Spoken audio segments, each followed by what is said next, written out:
So this is my Samsung, and there is the camera.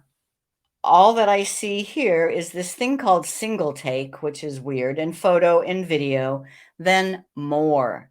There's lots of stuff on more, including Panorama. I do use Panorama a lot. I would like for it to be on that main list of options. You do that by tapping on this little plus.